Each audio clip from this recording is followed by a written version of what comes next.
Hello friends, welcome back to top cinemas. இந்த வீடியோவில் நம்ம யூடியூப்ல தமிழ் டப்பிங்ல ஒரு கிரைம் ஆக்ஷன் த்ரில்லர் படமாக வெளியான ஆர்டைஸ்ட் படம் எப்படி இருக்குன்னு தான் பார்க்க போறோம். இப்போ இந்த படத்துடைய கதை என்னன்னு பார்த்துடலாம். ஸ்பெயின்ல பார்சிலோனா சிட்டில இருக்க எம்என்ஐசி ஆர்ட் மியூசியம்ல இருந்து எல் கிரெக்கோ அப்படிங்கிற இயேசு கிராஸ் சுமந்து போகிற மாதிரியான ஒரு விலை உயர்ந்த பெயிண்டிங் திருடப்படுது. இந்த ஹெய்ஸ்ட் நடந்ததுக்கு அப்புறமா கதாநாயகி சாண்ட்ரா வாக்கரை அவங்களுடைய பாஸான விக்டர் கூப்பிட்டு ஸ்பெயினுக்கு போய் எப்படியாவது அந்த பெயிண்டிங்கை மீட்டு கொண்டு வரது அவங்களோட பொறுப்பு அப்படிங்கிற மாதிரி சொல்றாரு. அது ஏன்னா விக்டரை கன்வின்ஸ் பண்ணி எம்என்ஐசி ஆர்ட் மியூசியம்ல அந்த பெயிண்டிங்கை காட்சிப்படுத்தினதே அவங்க தான். ஸோ இந்த ஹெய்ஸ்டுக்கும் அவங்களுக்கும் எந்த வித சம்பந்தமும் இல்லை அப்படிங்கறத அவங்க ப்ரூவ் பண்ண வேண்டிய ஒரு சூழ்நிலையும் உண்டாகுது. ஸோ சாண்ட்ரா ஸ்பெயினுக்கு போனதுக்கு அப்புறமா இவங்களுடைய பழைய கொலீகான டேனியலை பாக்குறாங்க. இவங்க ரெண்டு பேரும் சேர்ந்து இந்த ஆர்டிஸ்டை யார் செஞ்சிருப்பாங்க அப்படிங்கிற இன்வெஸ்டிகேஷன்ல களமிறங்குறாங்க. இவங்களோட இன்வெஸ்டிகேஷன்ல தெரிய வந்த உண்மை என்ன அப்படின்னு பாத்தீங்கன்னா, ஒரு ரஷ்யன் மாஸ்டரான டிமிட்ரி அப்படிங்கிறவன் தான் இதை பண்ணிருப்பான் அப்படிங்கிற மாதிரி கணிக்கிறாங்க. இதுக்கப்புறம் நடந்த சுவாரஸ்யமான விஷயங்கள் தான் இந்த படத்துடைய கதையே. இந்த படத்துல வந்து அந்த ஹெலிகாப்டர் ஷாட் எல்லாமே பாத்தீங்கன்னா ரொம்ப நல்லாவே எடுத்திருப்பாங்க. பார்சிலோனாவுடைய ஃபேமஸான லேண்ட்மார்க்ஸ் எல்லாத்தையும் ஒரு ஏரியல் ஷாட் மாதிரி எடுத்திருப்பாங்க நிறைய சீக்வன்ஸ்ல. அது பார்க்கிறதுக்கு இன்ட்ரெஸ்டிங்கா இருக்கும். ஸ்பெயினை நம்ம சுத்தி பார்க்குற ஒரு ஃபீலிங் அது தருது அப்படின்னே சொல்லலாம். இந்த படத்துல ஒரு சேஸ் சீக்வன்ஸ் எல்லாமே இன்ட்ரெஸ்டிங்கா இருக்கும். அது ஆக்ஷன் மூவி ஃபேன்ஸை சாட்டிஸ்ஃபை பண்ற மாதிரி அமைஞ்சிருக்கு. நான் இப்ப சொன்ன இந்த விஷயங்கள் எல்லாத்தையும் எடுத்துட்டீங்க அப்படின்னா ப்ரொடக்ஷன் வேல்யூ அப்படின்றது குறைவான ஒரு படம் மாதிரி தான் இருக்கும். ஒரு நாடகத்தன்மையோடு தான் இந்த படமே வந்து இருக்கும். இந்த சீக்வன்ஸ் எல்லாத்தையும் எடுத்துட்டீங்க அப்படின்னா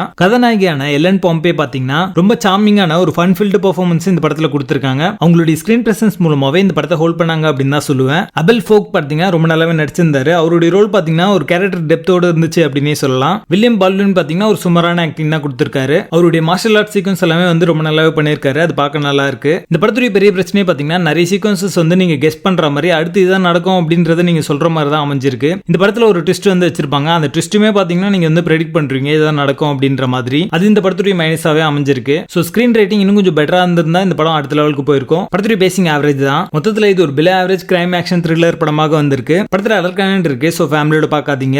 ஆர்டிஸ்ட் படத்துக்கு எங்களோட ரேட்டிங் 4 out of 10.